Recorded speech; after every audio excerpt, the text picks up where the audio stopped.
Hi all അസ്സാം വലൈക്കും welcome back. അപ്പോൾ ഇന്നത്തെ നമ്മുടെ ഒരു അടിപൊളി സ്നാക്ക് റെസിപ്പിയാണ് കേട്ടോ. വീട്ടിൽ നമ്മുടെ അടുക്കളയിൽ സ്ഥിരമായിട്ടുള്ള കുറച്ച് ഐറ്റംസ് വെച്ചിട്ട് ചെയ്യാൻ പറ്റുന്ന ഒരു കിടിലൻ റെസിപ്പി എന്ന് തന്നെ പറയാം. അപ്പോൾ നമുക്ക് വീഡിയോയിലേക്ക് പോയാലോ. വീഡിയോയിലേക്ക് പോകുന്നതിന് മുന്നേ നിങ്ങൾക്ക് ചാനൽ ഇഷ്ടപ്പെടുന്നുണ്ടെങ്കിൽ പ്ലീസ് ഒന്ന് സബ്സ്ക്രൈബ് ചെയ്ത് സപ്പോർട്ട് ചെയ്യണേ. അപ്പോൾ നമുക്ക് ഈ ഒരു സ്നാക്കിലേക്ക് മെയിനായിട്ട് വേണ്ടുന്ന ഐറ്റം പഴമാണ്, നേന്ത്രപ്പഴമാണ് വേണ്ടത്. അപ്പോൾ അത്യാവശ്യം നല്ല പഴുത്തത് നോക്കിയിട്ട് എടുക്കുക. അപ്പം നമുക്കിതിനെ ഒന്ന് സ്റ്റീം ചെയ്തെടുക്കണം. അതുകൊണ്ട് ഞാൻ ഇതുപോലെ സ്റ്റീമറിൽ വെച്ച് കൊടുത്തിട്ടാണ് ഉള്ളത്. അപ്പോൾ ഞാനിവിടെ എടുത്തിട്ടുള്ളത് അത്യാവശ്യം വലുപ്പമുള്ള സൈസ് പഴമാണ് എടുത്തിട്ടുള്ളത്. നിങ്ങൾക്ക് എത്രത്തോളം സ്നാക്ക് വേണോ അതിനനുസരിച്ച് എല്ലാ ഇൻഗ്രീഡിയൻസിലും മാറ്റം വരുത്തിയാൽ മതി. അപ്പോൾ ഇത് നല്ലപോലെ കഴുകിയതിന് ശേഷം രണ്ട് പീസായിട്ട് കട്ട് ചെയ്ത് വെച്ച് കൊടുത്തിട്ടുണ്ട്. അപ്പോൾ ഞാൻ സ്റ്റീമറിൻ്റെ അടിയിലെ തട്ടിൽ കുറച്ച് വെള്ളം തിളക്കാൻ വേണ്ടി വെച്ചിട്ടുണ്ട്. ഇപ്പോൾ നല്ലപോലെ തിളച്ചതിന് ശേഷം ഇതുപോലെ പഴം തട്ട് വെച്ച് കൊടുക്കാം. എന്നിട്ട് നമുക്കൊന്ന് അടച്ച് വെച്ച് കൊടുത്തതിന് ശേഷം ഒരു 15 മിനിറ്റ് ഒന്ന് നന്നായിട്ട് ആവിയേറ്റെടുത്തു കഴിഞ്ഞാൽ പഴം നന്നായിട്ട് പുഴുങ്ങി സോഫ്റ്റായിട്ട് വരും. അപ്പോൾ ഏതാണ്ട് 15 മിനിറ്റ് ആയതിനു ശേഷമാണ് എൻ്റെ പഴം കണ്ടില്ല നന്നായിട്ട് സോഫ്റ്റായി വന്നിട്ടുണ്ട്. ഇതുപോലെ ആയതിനു ശേഷം ഫ്ലെയിം ഓഫ് ചെയ്ത് കൊടുക്കുക. എന്നിട്ട് ചൂടാറുന്ന നേരം വെയിറ്റ് ചെയ്യാം. ഇനി നമുക്ക് ഇതുപോലെ മിക്സിയുടെ ജാർ എടുത്തിട്ട് ഇതിലേക്ക് നമ്മൾ നേരത്തെ പുഴുങ്ങി വെച്ചിട്ടുള്ള പഴത്തിൻ്റെ തൊലിയൊക്കെ റിമൂവ് ചെയ്തതിന് ശേഷം ഇട്ട് കൊടുക്കാം. ഇനി ഇതിലേക്ക് മധുരത്തിന് ആവശ്യമായിട്ടുള്ള പഞ്ചസാര ചേർത്ത് കൊടുക്കാം. അപ്പോൾ ഞാനിവിടെ ആദ്യം തന്നെ ഒരു 1/4 കപ്പ് ചേർക്കുന്നുണ്ട്. എന്നിട്ട് ആവശ്യത്തിനനുസരിച്ച് ലാസ്റ്റ് നോക്കിയിട്ട് ചേർക്കുക കേട്ടോ. അപ്പോൾ ഈ ഒരു പഞ്ചസാരയും ചേർത്ത് കൊടുത്തതിന് ശേഷം നമുക്കിത് നന്നായിട്ടൊന്ന് അടിച്ചെടുത്തിട്ട് വരണം.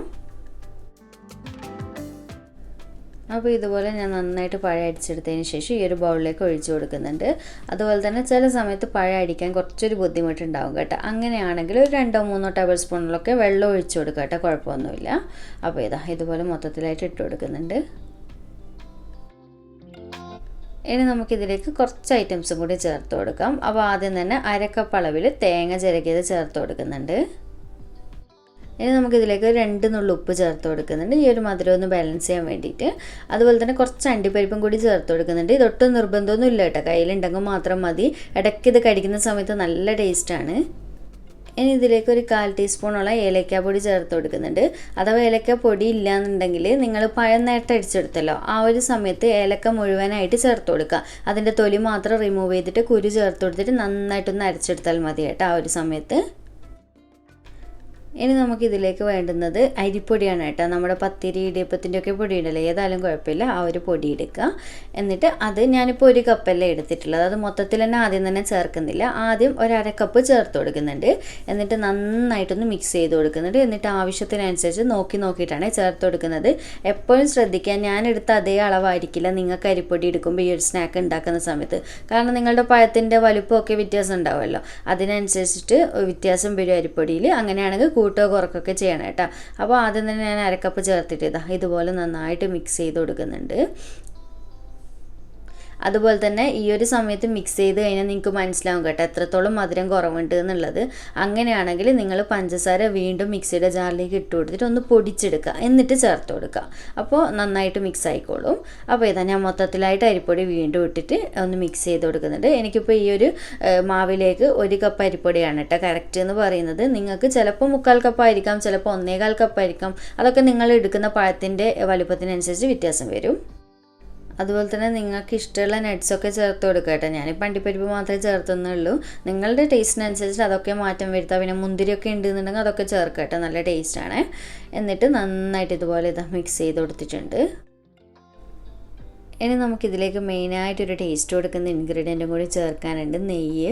അപ്പോൾ ഞാനിവിടെ RKG നെയ്യാണ് കേട്ടോ എടുത്തിട്ടുള്ളത്, 1 ടേബിൾ സ്പൂണോളം ചേർക്കുന്നുണ്ട്. അപ്പോൾ ഇതുപോലത്തെ ഐറ്റംസിന് എപ്പോഴും ചേർക്കുമ്പോൾ നല്ലൊരു രുചിയും മണമൊക്കെ ഉള്ള നോക്കിയിട്ട് ചേർക്കട്ടെ, നല്ല ഫ്ലേവർ ആയിരിക്കും അങ്ങനെയാകുമ്പോൾ. പിന്നെ നെയ്യ് ഇഷ്ടമില്ലാത്തവരാണെങ്കിൽ സ്കിപ്പ് ചെയ്യുക, എണ്ണയില്ലാതെയും ചെയ്യുക കേട്ടോ, പ്രശ്നമൊന്നുമില്ല. പക്ഷെ ഒന്നുകൂടി ടേസ്റ്റ് എക്സ്ട്രാ കിട്ടുന്നില്ല. പിന്നെ കുട്ടികൾക്കൊക്കെ കൊടുക്കുമ്പോൾ നെയ്യൊക്കെ ചേർത്തിട്ട് അത്യാവശ്യം കൊടുക്കുക, അപ്പോൾ നല്ലതല്ലേ ശരീരത്തിന്, അതുകൊണ്ട്. അപ്പോൾ എന്നിട്ട് നന്നായിട്ട് മിക്സ് ചെയ്ത് കൊടുക്കുന്നുണ്ട്. അപ്പോൾ ഞാൻ ഇതുപോലെ നന്നായിട്ട് കുഴച്ചെടുത്തിട്ടുണ്ട്. അതുപോലെ തന്നെ ഞാൻ ലാസ്റ്റ് ഒരു 3 ടേബിൾ സ്പൂൺ കൂടി പഞ്ചസാര ഒന്ന് മിക്സിയുടെ ജാറിലിട്ടിട്ട് പൊടിച്ചെടുത്തിട്ട് ചേർത്ത് കൊടുത്തിട്ടുണ്ട്. അതുകൊണ്ട് ഒരു കാര്യം പ്രത്യേകം ശ്രദ്ധിക്കുക, മധുരം ഒട്ടും ഇല്ലെങ്കിൽ ടേസ്റ്റ് ഉണ്ടാവില്ല. അതുകൊണ്ട് തന്നെ നിങ്ങൾക്ക് എത്രത്തോളം വേണം അതിനനുസരിച്ച് നോക്കിയിട്ട് ചേർക്കുക കേട്ടോ. ഞാനിപ്പോൾ കുറച്ച് മധുരം കുറച്ചിട്ടാണ് ചേർത്തിട്ടുള്ളത്, കാരണം വേറെ ഒന്നല്ല, നമുക്ക് മധുരം അത്രയ്ക്ക് താല്പര്യമില്ല, അതുകൊണ്ടാണ്. ഇനി വേറെ കാര്യമായിട്ട് പരിപാടിയൊന്നുമില്ല, നിങ്ങൾക്ക് ഇഷ്ടമുള്ള ഷേപ്പിൽ ഇതിനെ ഉരുട്ടിയെടുക്കുക, എന്നിട്ട് സ്റ്റീം ചെയ്തെടുക്കുക, അത്രയേ ഉള്ളൂ. അപ്പോൾ ഒന്നിക്കിൽ ഇതുപോലെ ഇഡ്ഡലി തട്ടിലായിട്ട് ചെയ്തെടുക്കുക, അല്ലെങ്കിൽ സ്റ്റീമറിൻ്റെ ആ ഒരു പ്ലെയിൻ തട്ടുണ്ടല്ലോ അതിൽ വേവിച്ചെടുത്താലും മതി. അപ്പോൾ ഇതുപോലെ ഞാനൊരു ചെറിയൊരു കട്ട്ലേറ്റിൻ്റെ ഷേപ്പിലൊക്കെ ആക്കിയിട്ടാണ് എടുക്കുന്നത്. നിങ്ങൾക്ക് ഏതാണോ ഈസി ആയിട്ട് തോന്നുന്നത് അങ്ങനെ ചെയ്തെടുത്താൽ മതി. പിന്നെ പ്രത്യേകിച്ച് കുട്ടികൾക്കൊക്കെ കൊടുക്കുമ്പോൾ പല ഷേപ്പിലും മോൾഡൊക്കെ ഉണ്ടല്ലോ, അങ്ങനത്തെ ഒക്കെ കയ്യിലുണ്ട് എന്നുണ്ടെങ്കിൽ അതിലൊക്കെ ചെയ്ത് കൊടുത്തു കഴിഞ്ഞാൽ അവർക്കൊരു അട്രാക്ഷൻ കൂടുമല്ലോ അതിന് വേണ്ടിയിട്ടാണ് അപ്പോൾ ഏതിലും ചെയ്തെടുക്കാം. അപ്പോൾ ഇതുപോലെ മൊത്തത്തിലായിട്ട് ഉരുട്ടിയെടുക്കുന്നുണ്ട്. പ്രത്യേകിച്ച് നമുക്ക് നോമ്പിനൊക്കെ പറ്റിയൊരു സ്നാക്കാണ് കാരണം കൂടുതൽ എണ്ണയും കാര്യവും ഇല്ലാത്തതുകൊണ്ട് തന്നെ പിന്നെ പെട്ടെന്ന് റെഡിയാവും ചെയ്യും, ഒരുപാട് സമയമൊന്നും വേണ്ടല്ലോ. അപ്പോൾ അങ്ങനെയൊക്കെ പറ്റിയൊരു സ്നാക്കാണ്. എന്തായാലും ഒരു തവണ ട്രൈ ചെയ്ത് നോക്കുക അപ്പോൾ ഇതുപോലെ ഞാൻ മൊത്തത്തിൽ ഷേപ്പ് ചെയ്തെടുക്കട്ടെ.